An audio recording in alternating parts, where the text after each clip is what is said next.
Assalamualaikum warahmatullahi wabarakatuh. Perkenalkan, nama saya Damaraji Pamungkas dari Laskap 1. Pembelajaran tentang konsep dasar sejarah.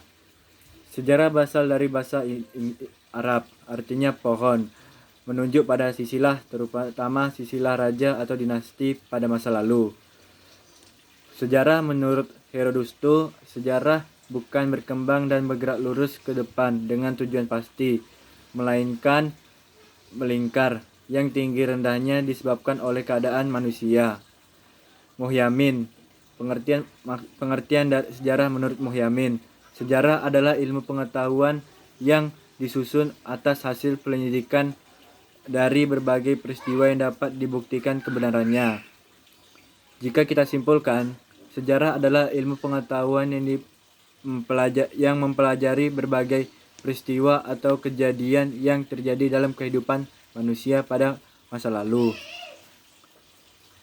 Cara berpikir kronologis dan mempelajari sejarah. Kronologis berasal dari bahasa Yunani, yaitu kronos yang artinya waktu dan logos uraian dan ilmu. Ilmu tentang waktu yang membantu menyusun peristiwa sejarah sesuai urutannya agar terhindar dari anakronisme. Anakronisme adalah keracuan waktu antara satu peristiwa sejarah yang satu dan peristiwa sejarah yang lainnya. Cara berpikir diakronik dalam mempelajari sejarah. Diakronik berasal dari bahasa Yunani, yaitu dia, melintas, dan melampau. Dan kronos artinya waktu. Diakronik adalah sesuatu yang dapat melintas melalui atau melampau dalam batasan waktu. Mengajarkan kepada kita untuk lebih teliti dalam mengamati peristiwa sejarah. Dalam pembatasan waktu, sejarah mengenai periodisasi, yakni penghasilan peristiwa-peristiwa sejarah dalam tahap-tahap pembakan waktu.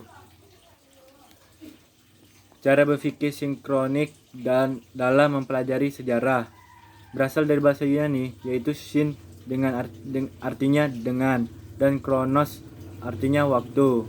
Dalam Kamus Besar Bahasa Indonesia, sinkronis diartikan sebagai segala sesuatu yang bersangkutan dengan peristiwa yang terjadi pada suatu masa. Mempelajari peristiwa sejarah dengan segala aspeknya pada masa lalu atau waktu tertentu secara mendalam. Kejadian yang lebih membaratkan pada penelitian gejala-gejala yang meluas dan sebuah peristiwa tetapi dengan waktu yang terbatas. Perbedaan sinkronik dan diakronik. Sinkronik penulisan melebar dalam ruang, kalau diakronik penulisan memanjang dalam waktu. Assalamualaikum warahmatullahi wabarakatuh.